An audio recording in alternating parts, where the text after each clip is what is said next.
지난주에는 월요일부터 목요일까지 경기도 기흥 해밀리 콘도에서 전국 장로 수양회가 있었습니다. 이번에 역대로 최고로 많이 모였습니다. 338명이 이번에 모였었는데, 강사님은 인도 분이신데 미국 텍사스 주에서 계시고 순회 설교하시는 그런 성경 교사이신데, 주제가 이번에 성경적 리더십과 목회 상담에 대해서 말씀을 했습니다.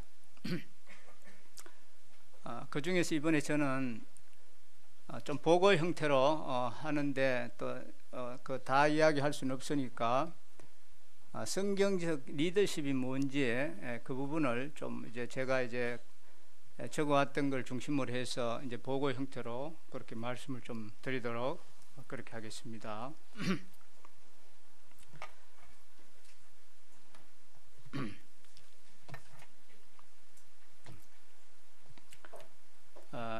먼저 이제 이번에 강사님 성함이 알렉산더 쿠리안 형제님이십니다. 알렉산더 쿠리안 형제님은 우리 성도님들이 좀 잘 모르실 수가 있습니다. 이분이 누구냐 하면 그 자기 동생은 존 쿠리안 형제님이십니다. 존 쿠리안 형제님은 한국에서 여러 번 또 순회 말씀도 전하신 유명한 분이신데, 그분의 형님이십니다. 육신의 형님이신데, 그 이름의 뜻이 그 알렉산더 쿠리안 할 때 이 쿠리안은 이름이 이제 주라는 뜻이랍니다. 주님 이런 뜻인데, 이것만 봐도 이 부모님의 신앙이 얼마나 훌륭했느냐 하는 것을 알 수가 있지요. 이 아들이 알렉산더, 너는 네 인생에 있어서 네 스스로가 주인이 되지 말고 주님께서 주인으로 모시고 살아라 하는 그런 뜻으로 이름을 지으실 것 같았습니다. 이분은 텍사스 주에서 오셨는데, 이 텍사스는 이 사이즈가 되게 크다고 하네요.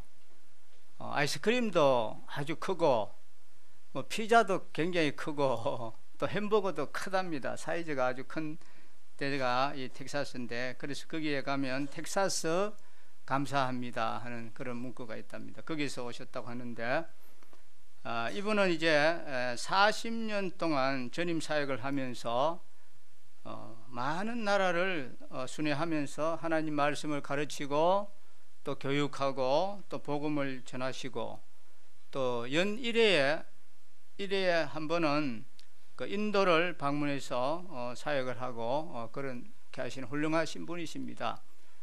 이분은 달라스 신학대학에서 상담학 박사학위를 받으신 이러한 분이신데, 공부도 많이 하신 분이시고, 그분이 자기 아버지를 잠깐 소개했습니다. 아버지를 소개하셨는데, 헷갈리게 들으시면 안 됩니다. 지금 이분을 이야기하는 게 아니고 그 아버지를 이야기하니까 잘 들으셔야 됩니다. 이 아버지가 16살 때에 가정을 떠났다고 합니다. 이분이 이제 로마 가톨릭과 유사한 시리아 정교에서 자랐는데, 어느 날 이제 복음 전도자를 통해서 회심하게 되었습니다. 회심하게 되었는데, 그러니까 이제 알렉산더 쿠리안 할아버지가 되겠죠. 이 할아버지께서는 사업가이시고 좀 잘 살았답니다. 그리고 그 할아버지 형제분들을 보면 판사도 있고 정치가도 있고 또 사업가도 있고, 아주 좀 세상적으로 보면은 아주 좀 남들이 부러워할 수 있는 그런 가문이었다고 합니다. 그랬기 때문에 이 할아버지도 자기 아들이 그런 삶을 살기를 원하는 거라요. 정치가나 고급 공무원이나 사업가나 이렇게 살기를 원하는데, 이 아들은 이제 복음을 깨달았잖아요. 복음을 깨닫고 나니까 주님에 대한 어떤 소명감이 있었습니다. 그래서 자기는 이제 주님을 위해서 자신을 드리고 싶은데, 아버지는 아버지의 바람은 그게 아니단 말이죠. 세상적인 가치 기준에 따라서 남들이 보기에 부러워할 만한 그런 직업을 가지기를 원했기 때문에 이 아버지가 이제 편지 한 통을 써놓고 이제 집을 떠났습니다.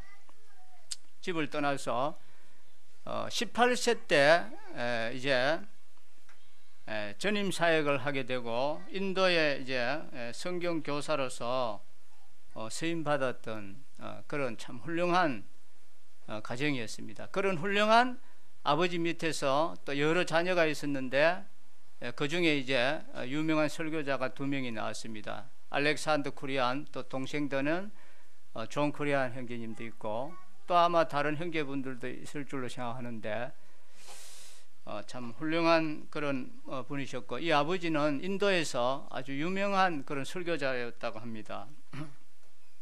그래서 이 아버지는 52년이 넘게 주님을 섬기셨고 조지 뮬러나 또 안토니 그루브스와 같은 그런 삶을 살았다고 합니다. 그리고 아버지는 아이언 사이드나 또 FF 브루스 이런 분들하고 서신 교제를 하시면서 믿음으로 주님의 길을 걸으셨던 그러한 분이신데, 그래서 알렉산더 이 형제님도 아버지를 따라서 주님의 종으로 자신을 드렸다고 합니다. 10여 년 동안 또 전 세계 또 목회자를 돕는 그런 일도 지금 하고 계신다고 하는데,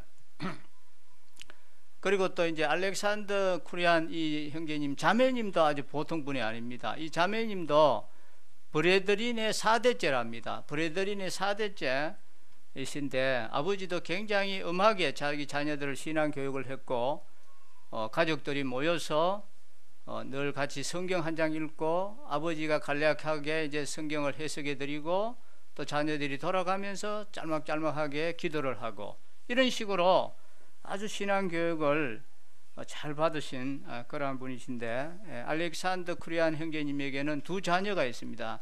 아들 1명, 딸 1명 있는데 이 아들은 미국에서 영어학 교수입니다. 영어학 교수이신데 또 방학이 되면은 멕시코나 또 해외에 나가서 복음을 전가하고 또 선교 활동을 하고 하는 아주 훌륭한 믿음의 대를 이어가는 훌륭한 참 그런 가문인 것을 볼 수가 있습니다. 그래서 이번에 형제님이 하신 말씀이 하나님은 리더를 개발시키시는 분이시다 이렇게 말씀했습니다. 하나님은 리더를 개발시키시는 분이시다. 리더를 일으키고 또 개발시키신다 했습니다.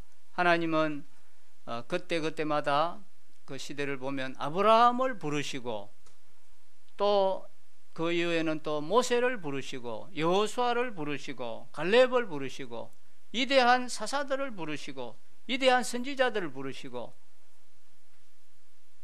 또 이제 예루살렘을 나중에 다시 회복시킬 때 느헤미야와 에스라와 같은 또 이러한 지도력을 있는 사람들을 부르시고 또 신약에 와서는 12명의 사도를 선택하시고 그들을 개발하고 훈련시키고 해서 인도자로 세우시는 그러한 것을 볼 수 있고, 또 이 바울 사도께서도 이제 디모데에게 편지할 때 어떤 자를에게 이러한 일을 맡기라고 했습니까? 충성된 자에게 이러한 일을 맡기라 했습니다. 충성된 자를 개발해서 훈련시키고 다음 세대를 이어가도록 했습니다. 마태복음 28장 19절에 보면 너희는 가서 모든 민족을 제자로 삼아 아버지와 아들과 성령의 이름으로 침례를 주고 내가 너희에게 분부한 모든 것을 가르쳐 지키게 하라. 내가 세상 끝날까지 너희와 함께 있으리라 이렇게 말씀했습니다. 여기에서도 주님께서는 무슨 학자를 만들어라는 말씀하신 것이 아니라 제자를 삼아라 그랬습니다. 물론 우리 가운데 또 훌륭하게 배운 학자가 또 나오면 좋지요. 그러나 우리가 다 학자가 될 수가 없으니까 그것은 이제 소수만이 될 수 있는 부분이니까, 그래서 제자를 삼아 이렇게 말씀하신 것처럼 사도 바울께서도 디모데에게 편지할 때 충성된 자에게 이것을 맡겨라. 그래서 다음 세대를 이어가라고 했습니다. 우리가 다음 세대를 등한히 해서는 안 된다고 했습니다. 하나님은 다음 세대를 준비하도록 하신다고 했습니다. 하나님은 리더 없이 일을 하신 적이 없으시다고 했습니다. 그분의 구속의 계획에 있어서나 보면 각 시대마다 리더들을 세우셨다고 했습니다. 하나님의 이 동역자를 세워서 하나님과 함께 일한다고 했습니다. 자, 우리 이제 고린도후서 6장 1절 말씀 한번 찾아보겠습니다.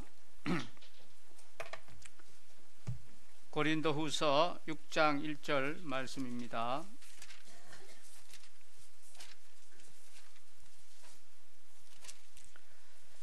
(6장 1절) 우리가 하나님과 함께 일하는 자로서 너희를 권하노니 그랬습니다. 우리가 하나님과 함께 일하는 자로서 그랬습니다. 우리는 하나님과 함께 일하는 자다 했습니다. 우리는 하나님과 함께 일하는 자다. 이게 참 얼마나 복된 일이고 대단한 것입니까? 우리가 누구이길래 감히 하나님과 함께 일을 할 수 있습니까? 어떻게 감히 우리를 연약하고 실수도 많고 부족함이 많은 우리를 어떻게 해서 하나님이 우리를 부르셨느냐? 우리를 부르셔서 참 하나님과 함께 일하는 자로 부르셨는가? 이걸 생각하면 너무나 우리가 참 감동이 됩니다. 또 이제 고린도전서 3장 9절도 한번 보겠습니다. 고린도전서 3장 9절에도 우리는 하나님의 동역자들이요 이렇게 했습니다. 우리는 하나님의 동역자다 했습니다. 우리가 하나님과 합하여 하나님이 원하는 그 일을 하는 것입니다. 우리는 하나님과 함께 일을 합니다. 우리 자신을 드러내는 것이 아닙니다. 우리의 어떤 뜻을 성취하는 것이 아니라 하나님의 뜻을 성취하시고 드러내는데 거기에 우리가 동력을 한다, 이런 말씀입니다. 얼마나 우리 고귀한 삶이고 이런 아름다운 부르심이 어디에 있겠습니까? 주님의 일에 우리를 부르셔서 사용하기를 은하셨다 했습니다.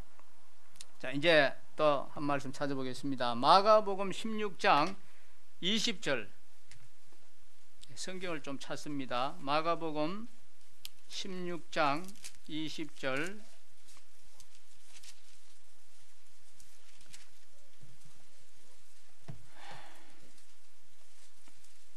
(16장 20절입니다)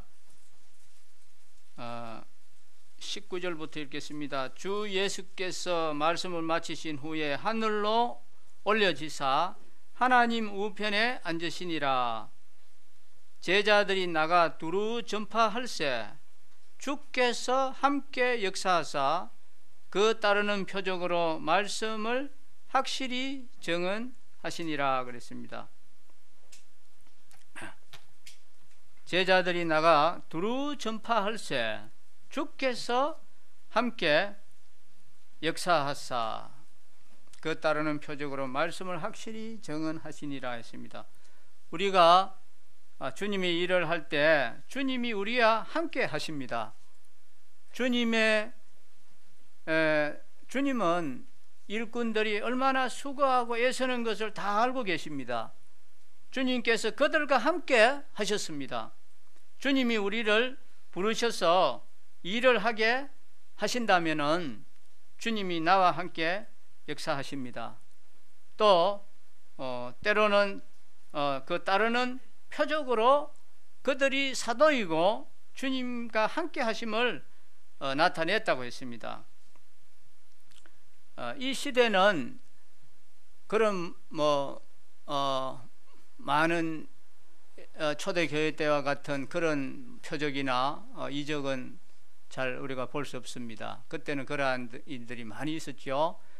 왜냐하면 그때는 아직 성경이 완성되지 않은 그런 때였기 때문에 그런 표적들이 많이 있었습니다. 그러나 이제는 이미 이제 성경이 완성되어 있고 하기 때문에 이런 표적은 우리가 많이 기대를 할 수는 없습니다.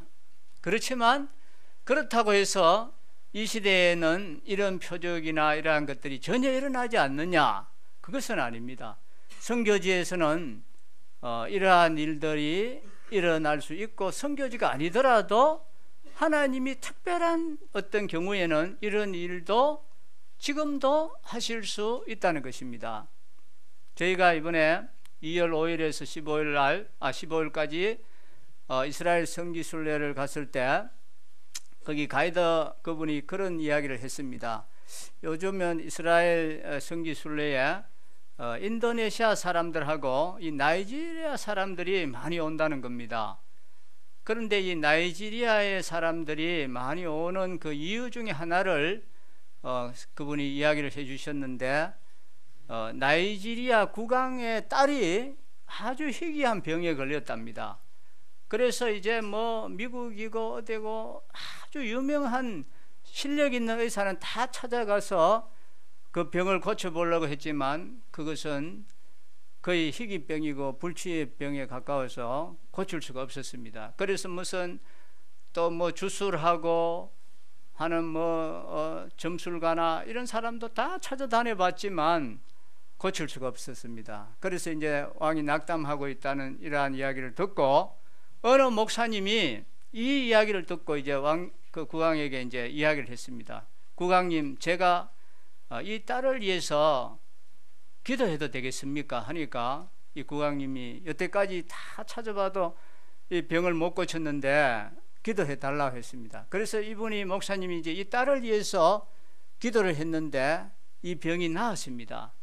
그래서 완전히 이 국왕이 활짝 뒤집어졌지요. 이 나이지리아는 이슬람 국가인데, 기독교를 박해하는 그런 국가인데, 이 하나님께서 자기 딸의 병을 고쳐주셨으니까 이 기독교를 이제 박해할 수 없는 상황이 됐단 말입니다. 그래서 자기 나라에서는 이제 성지 그 순례를 국비로 이제 거기를 보내주고 했는데, 이제 기독교인들도 국비로 성지 순례를 가게 해준 거예요. 그래서 많은 사람들이 이제 나이지리아에서 성지 순례를 온다고 하는 그런 간증을 들었습니다. 그래서 하나님이 하시면 하시는 겁니다. 여리고 성이 아무리 굳게 닫혀도 하나님의 방법으로 그 성이 무너지듯이 오늘날에도 하나님은 특별한 경우에 이런 섭리를 역사하시는 분이십니다. 그렇게 없는 것은 아니신데, 자 이제 말씀을 또 보도록 하겠습니다. 하나님의 일꾼이 하나님의 말씀을 선포할 때 하나님이 거기에 함께 하십니다. 우리의 리더십에 하나님이 함께 하시는 이러한 동력을 하십니다. 하나님은 리더를 개발시키시는 분이십니다. 우리 자신이 무슨 선하거나 우리 자신이 뭐 능력이 있어서가 아니라 이것은 일방적인 하나님의 주권이지요. 하나님의 주권이십니다. 하나님의 사람들을 인도하도록 큰 책임을 맡겨주었습니다. 또 자매님들은 또 다른 자매님들을 돌아보게 또 하시는 그런 일도 하시겠죠. 그런 일도 하시고, 그런데 이제 우리 모임은 어떻습니까? 모임은 이제 교파하고 달라서 1인 목회 제도가 아니지요. 우리 모임의 장점은 뭡니까? 이 단을 개방해서 주님 앞에 또 받은 것이 있고 하면 언제라도 교제할 수 있도록 하는, 이것이 우리 모임의 장점인데, 1인 목회 제도가 아닌 것은 장점인데 또 이게 자칫하면은 또 단점이 될 수도 있습니다. 그렇다고 해서 우리가 모두가 형제이니까 이 리더를 자칫하면 이 버리는 경향이 있는데, 그렇게 해서는 안 된다는 거죠. 이게 우리 모임의 가장 취약점이라 할 수 있습니다. 그걸 말씀해 주셨는데, 우리가 다 형제지만 그래도 이 모임에는 리더들이 분명히 있어야 되고 리더를 따라가야 됩니다. 그렇지 않으면 이 공동체는 무질서해지고 엉망됩니다. 그래서 이게 우리 모임의 가장 쇠퇴해지고 있는 그 약점 중에 하나가 바로 이 부분이었다고 말씀을 했습니다. 그래서 앞으로 이런 부분에 있어서도 우리가 잘 이제 배우고 리더를 따라가고 리더를 존중해주는 이런 것이 우리가 이제 필요하겠죠.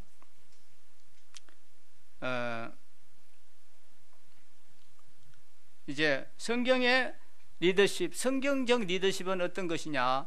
이제 복수 리더십입니다. 장로들, 감독들 이런 식으로 되어 있죠. 한 사람이 아니고 복수 리더십.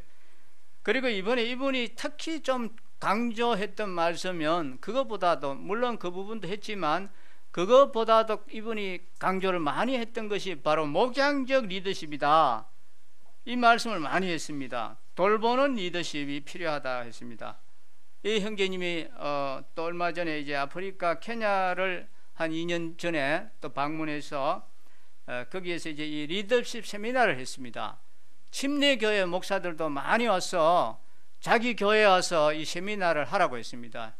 브래들리 형제 교회는 그 장소가 좁으니까 우리 교회에 와서 큰데 여기 와서 세미나를 하라고 그렇게 했다고 하는데, 그래서 거기에 이제 침례교회 목사님들도 많이 와서 형제님의 이 리더십에 대한, 성경적 리더십에 대한 이 세미나 말씀을 많이 들었다고 합니다. 그래서 하나님의 말씀을 함께 나누는 것이 얼마나 좋은 일인가 했습니다.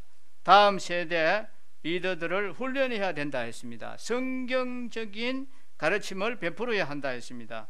그래서 리더십 세미나가 중요한데, 이분이 그런 세미나를 많이 하셨는데 이번에 전국 장로 수양에서도 이 부분을 또 말씀해 주셨습니다. 모임은 리더십을 소홀히 하는 경향이 있는데 이런 부분은 우리가 좀 앞으로 고쳐 나가야 될, 이제 우리 모임이 더 성숙하고 발전하기 위해서는 이런 부분을 이제 고쳐 나가야 될 그런 우리의 책임이 있다고 합니다. 우리는 하나님과 함께 일하고 수고하는 자들입니다. 성경의 리더십은 이 복수이죠. 1인 리더십이 아니고 이제 복수 리더십을 말씀했고, 또 예수 그리스도는 선하시고 또 목자장이십니다. 목자장이시고 그분의 이제 몸된 우리 교회, 우리 성도들은 머리 대신 그분의 통제 아래서 주님께서는 또 이 복수를 세우셨습니다.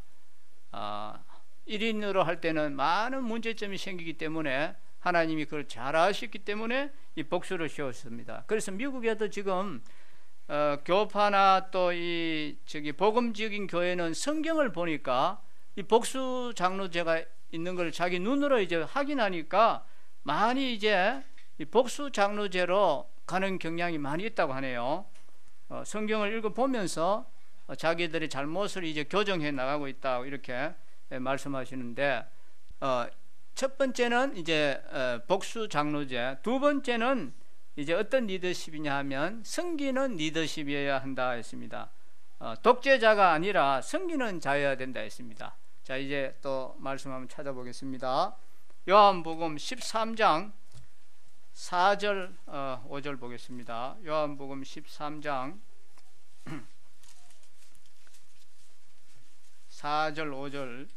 저녁 잡수시던 자리에서 일어나 겉옷을 벗고 수건을 가져다가 허리에 두르시고 이에 대야에 물을 떠서 제자들의 발을 씻으시고 그 두르신 수건으로 닦기를 시작하여 했습니다. 예. 주님께서는 제자들의 발을 씻겨 주셨습니다. 참 하나님의 아들이시고 창조주이신 그분께서 피조물인 이 제자들, 이들의 발을 씻겼다는 것은 참 그 성김의 놀라운 장면이 우리에게 보여주고 있습니다.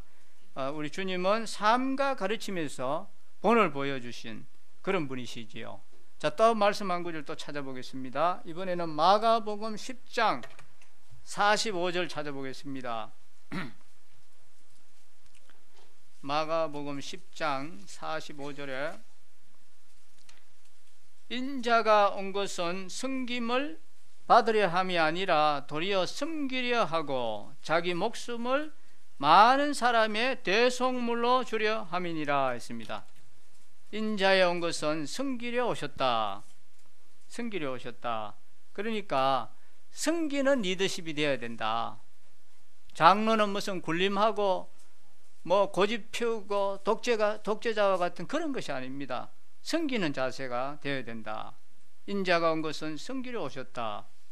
그 다음 이제 세 번째, 형제님이 제일 강조했던 부분이 바로 이 부분인데, 목회적인 리더십, 즉 목양적인 리더십을 하라고 했습니다. 이것은 이제 성도들을 상담해주고 또 돌봐주는 그러한 리더십.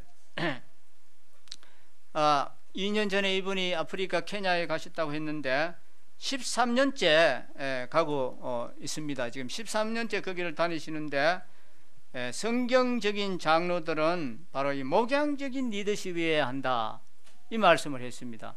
목양적인 리더십을 해야 된다. 장로들은 감독적인 책임이 있다고 했습니다. 그래서 모임에 대해서 비전을 제시해 줘야 되고, 또 모임을 훈련시키고, 또 징계가 필요할 때는 징계도 내려야 되고, 이렇게 이제 하시는 거지요. 성령께서 사도행전 20장에도 보면 우리를 감독자로 세우셨다 했습니다. 이 장로는 감독입니다. 말하자면 이 교회 전반적으로 잘 돌봐야 되고 감독을 잘 해야 돼요. 어디서 뭘 하는지 그걸 모르면 안 돼요. 주일학교부터 노인반에 이르기까지 온 성도들이 뭘 하고 있는지를 감독은, 이 장로는 다 알고 있어야 됩니다. 이 감독을 잘 해야 됩니다. 나쁜 것들이 못 들어오도록 막아줘야 되고, 또 교회 행정에 대해서도 또 결정을 해야 되고, 또 모임을 또 산뜻하게 단장도 해야 되고, 감독적인 이런 일을 해야 된다는 것이지요. 그리고 성도들을 무장해야 하고. 자, 이제 또 말씀을 에베소서 4장 11절 한번 찾아봅시다.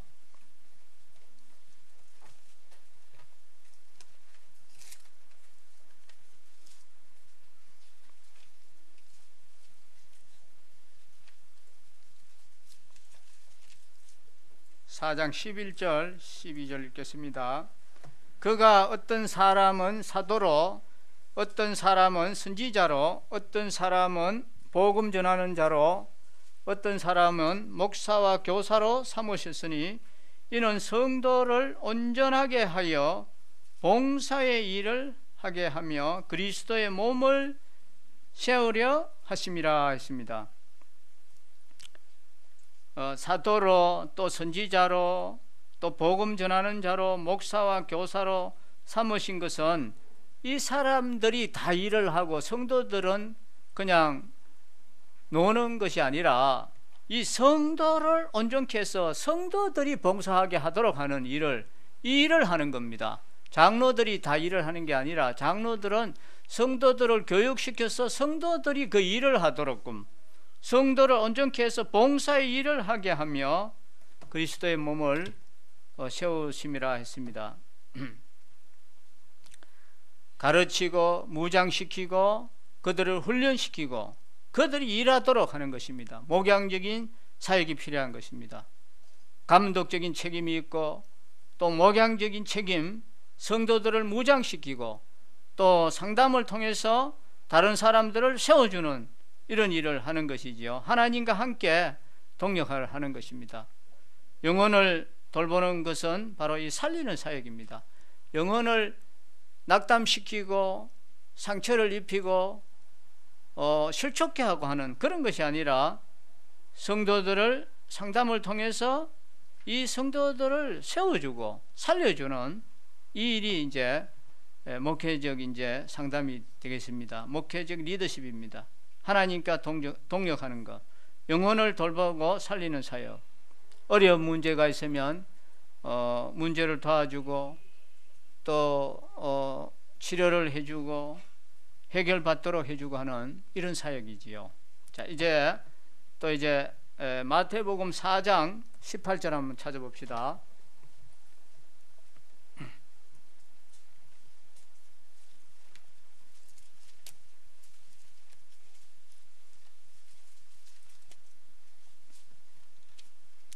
마태복음 4장 18절입니다.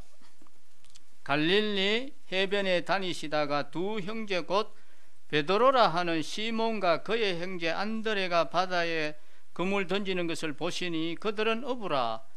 말씀하시되 나를 따라오라. 내가 너희를 사람을 낚는 어부가 되게 하리라 하시니 그들이 곧 그 그물을 버려두고 예수를 따르니라. 거기서 더 가시다가 다른 두 형제 곧 세베대의 아들 야고보와 그의 형제 요한이 그의 아버지 세베대와 함께 배에서 그물 깁는 것을 보시고 부르시니 그들이 곧 배와 아버지를 버려두고 예수를 따르니라 했습니다.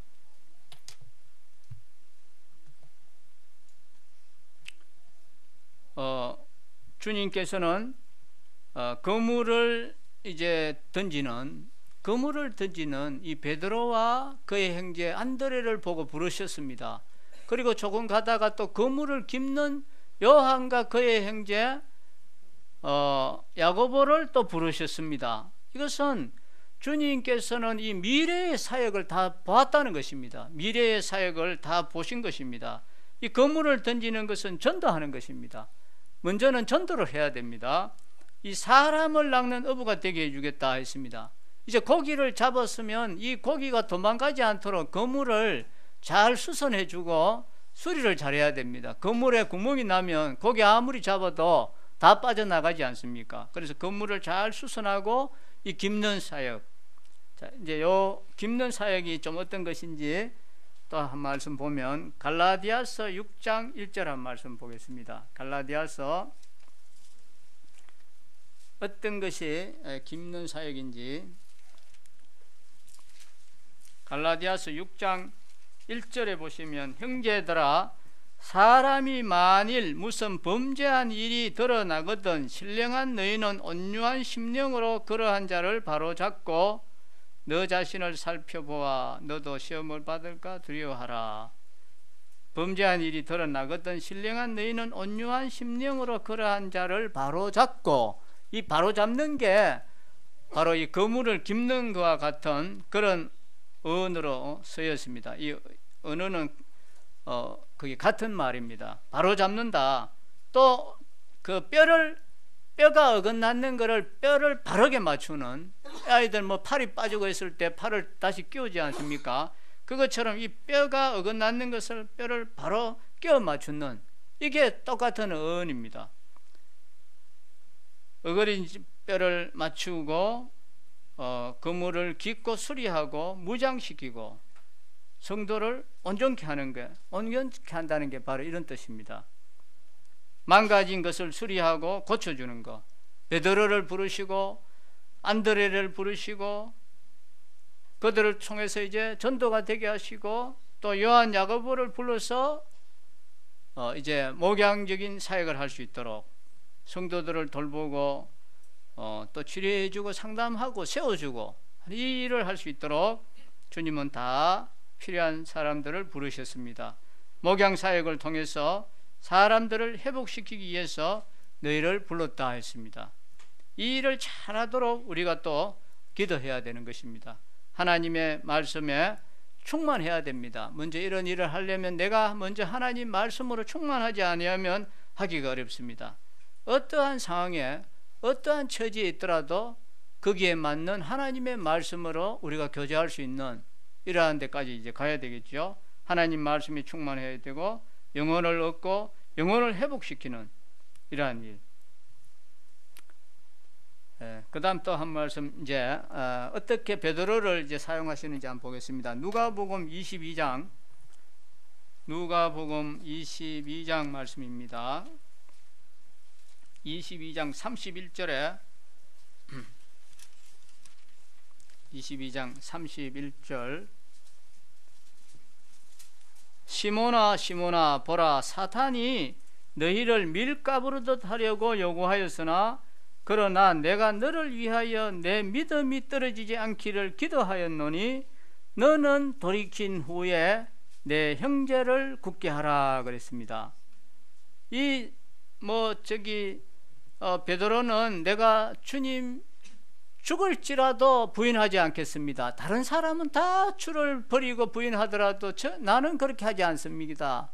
힘주어 말했지만 주님은 다 알고 계셨습니다. 네가 닭 울기 전에, 2번 울기 전에 3번 나를 부인하리라 하는 것까지 다 알고 계셨습니다. 그래서 주님이 내가 사단이 밀가부로도 너를 요구하지만 네 믿음이 떨어지지 않도록 내가 기도하고 있다.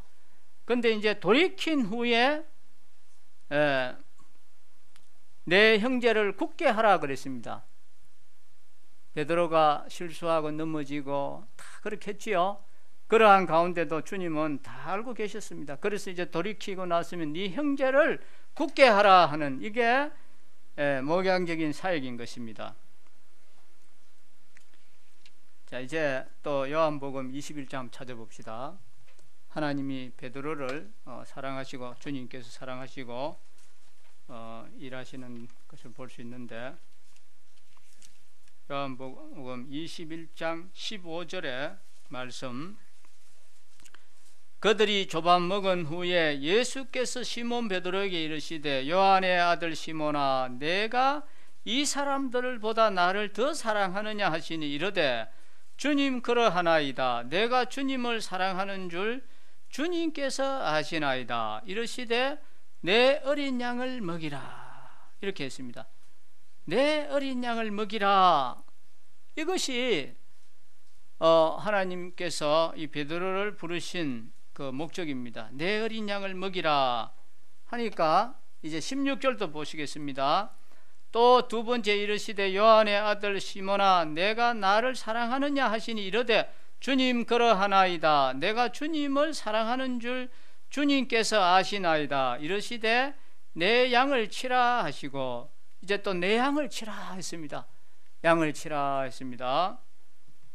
그 다음 또 17절도 보십시다. 세 번째 이르시되 요한의 아들 시몬아, 내가 나를 사랑하느냐 하시니 주께서 세 번째 내가 나를 사랑하느냐 하심으로 베드로가 근심하여 이르되 주님 모든 것을 아시오매 내가 주님을 사랑하는 줄을 주님께서 아시나이다. 예수께서 이르시되 내 양을 먹이라 그랬습니다. 이렇게 하니까 내 양을 먹이라, 내 양을 목양하라 그랬습니다. 베드로야, 내가 너를 거절하지 않고 용서했던 이유를 아느냐? 그 사역의 전체적인 의미는 내 양을 먹이라, 내 양을 치라 하는 이 부탁을 하는 것입니다. 성경적인 리더십은 바로 목양적인 리더십, 이 소중한 진리를 발견할 수 있도록 우리가 또 기도해야 되겠습니다. 우리 남부교회도 이 성경적 리더십이 세워져야 됩니다. 그냥 무슨 복수 장로라 해서 사람 숫자만 복수가 되면 다 끝났다 하는 그런 차원이 아니라 이 성경적인 리더십이 세워지도록 여기에 우리가 다 초점을 맞추고 우리가 또 노력을 해야 됩니다. 이 성경적 리더십은 바로 이 목양적 리더십인데, 그것은 근본적으로 이제 목양하는 사역, 이걸 이야기합니다. 장로들은 이제 목자들이 되도록 부르심을 받습니다. 사도행전 20장 28절부터 한번 찾아봅시다. 사도행전 20장, 사도행전 20장 28절에 여러분은 자기를 위하여 또는 온 양떼를 위하여 삼가라. 성령이 그들 가운데 여러분을 감독자로 삼고 하나님이 자기 피로 사신 교회를 보살피게 하셨느니라. 이 감독자, 장로는 누가 세웁니까?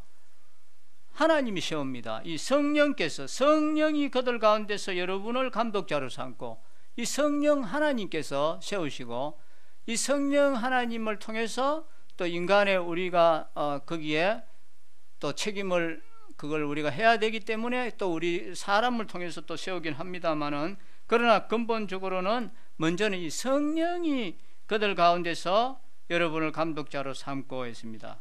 감독자로 삼고, 여기 감독자를 했죠. 요걸 또 감독과 장로는 똑같은 말을 했습니다. 17절에 한번 보세요. 어떻게 했는지. 17절에 보시면 바울이 밀레도에서 사람을 에베소로 보내어 교회 장로들을 청하니, 여기는 장로들이라 되어 있습니다. 장로들이나 감독들이나 그게 똑같은 말입니다. 그런 말씀이죠. 목자는 영적인 리더십을 지칭하는 그런 용어입니다. 이 섬기는 지도자, 섬기는 지도자가 되어야 됩니다. 무슨 굴림하고 상처를 주고 그렇게 해서는 안 되죠. 장로는 항상 이 섬기는 자가 되어야 됩니다. 주님처럼. 그리고 또 목자인 리더, 이 목양적인 리더십, 이것이 또 필요하지요. 그래서 둘 다 성경에서는 상호 보완적인 그러한 것을 우리에게 가르쳐 주고 있습니다. 그래서 그 형제님이 말씀했습니다. 장로들이요 목자들이 되시라 그랬습니다. 이것이 여러분의 부르심입니다. 당신의 사역은 목양하는 사역입니다. 이 말씀을 우리에게 아주 강조하시면서 말씀하셨습니다. 이 다윗이 참 목자로서 목양적인 리더십으로서 좋은 본을 보여줬습니다. 그 말씀 한번 찾아보겠습니다.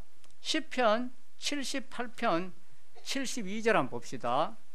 시편 78편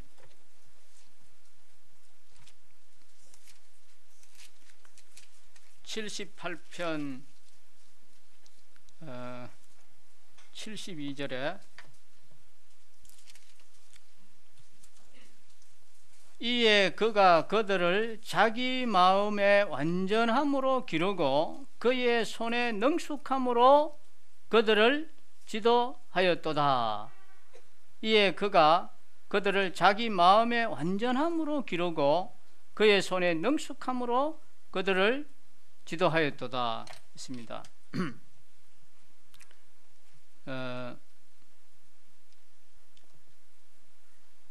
그의 백성을 돌보도록 하나님의 기름 부으심을 받은 자로서 다윗의 이 리더십은 바로 이 목양적인 리더십이었습니다.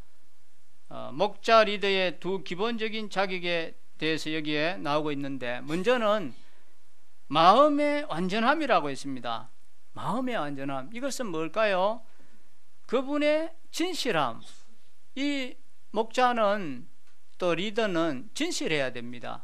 거짓되고 집에서 다르고 교회에서 생활이 다르고 직장에서 다르면 안 돼요. 그 사람은 직장에서나 집에서나 교회에서나 똑같아야 됩니다. 진실됨이 있어야 됩니다. 진실하고 또 경건한 성품이 있어야 됩니다.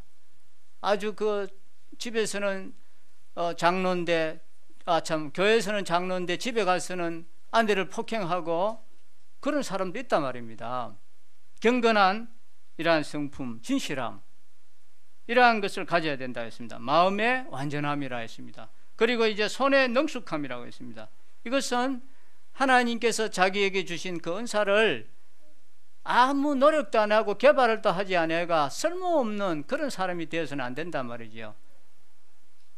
철을 무딘 연장은 힘이 더 들게 한다 했습니다. 이 칼을 옛날에 그 농부들이 벼를 베려면 어떻게 합니까? 낫을 아주 그 숫돌에다가 날카롭게 갈아야 됩니다. 그래야지만이 이 벼를 베기가 수월하지, 이 낫이 무디면 벼를 베기가 얼마나 힘들겠습니까? 낫을 아주 날카롭게 칼날을 세우도록 갈듯이 이 손의 능숙함은 하나님이 우리 각자에게 주신 그 은사를 잘 개발하고 훈련시켜야 됩니다. 훈련시켜서 그쪽에 정말 전문가가 되어야 됩니다. 다윗은 어땠습니까? 다윗이 골리앗하고 싸울 수 있었던, 거대한 골리앗하고 싸울 수 있었던 그 용기가 어디서 나왔습니까?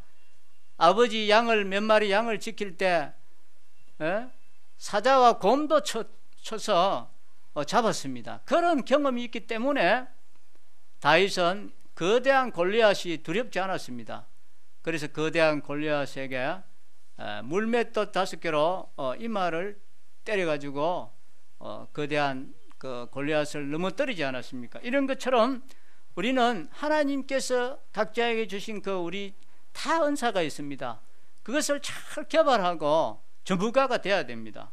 이런 것을 잘 해야 되겠습니다. 이제 한 말씀만 보고 마치도록 하겠습니다. 베드로전서 5장 2절 3절 보겠습니다.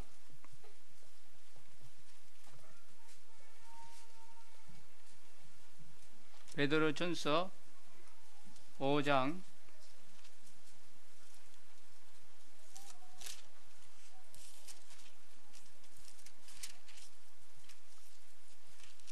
2절 3절 말씀 읽겠습니다.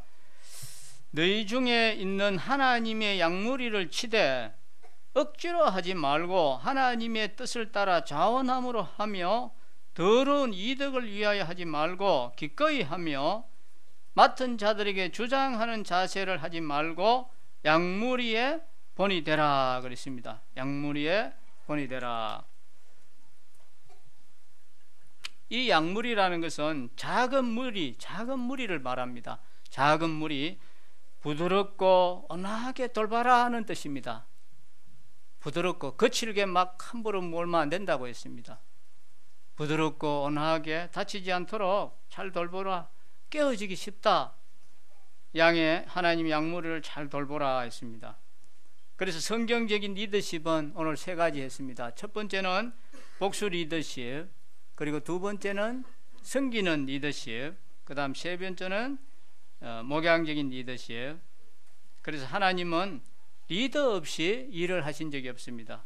이 리더를 세우시고 그와 함께 하시고 일을 하시기 원하시는데, 우리는 다음 세대를 또 계속 이어가도록 이런 리더들을 보고 발굴해서 또 훈련시키고 다음 세대를 이어가도록 그렇게 해야 되는 것입니다. 이제 말씀을 안 찾고 제가 그냥 한 말씀, 성경 구절 한 구절만 읽고 기도하고 마치겠습니다. 히브리서 13장 17절에 보면 너희를 인도하는 자들에게 순종하고 복종하라. 그들은 너희 영혼을 위하여 경성하기를 자신들이 청산하실 자인 것 같이 하느니라 했습니다. 우리는 우리를 인도하는 이러한 목자, 리더에게 우리의 자세는 순종하고 우리가 복종해야 됩니다. 오늘날 권위가 완전히 무너지는 시대라서 장로에 대한 권위도 없습니다. 형제들이 그냥 막 장로들에게 대들기도 하고 질서가 완전히 무너져 가고 있습니다. 학생들이 선생님에게 폭력을 가하는 이런 시대에 살지만 세상은 그렇다 할지라도 우리는 그렇게 해서는 안 되지요. 우리는 너희를 인도하는 자들에게 순종하고 복종하라 이렇게 말씀했습니다. 그리고 이제 이것이 우리 성도들이 장로에 대한 책임이고, 또 우리 장로들의 책임은 양들을 주장하는 자세로 강압적으로 폭력적으로 독재자와 같은 그런 자세가 아니라 섬기는 자세로 온유한 심령으로 또 어려운 문제를 상담해주고 치료해주고 세워주고 하는 일을 하는 것이 장로들의 책임입니다. 그래서 우리 남부교회도 다음 세대 말은 우리가 참 많이 하고 있는데 실제 우리가 다음 세대를 위해서 별로 준비하는 게 없습니다.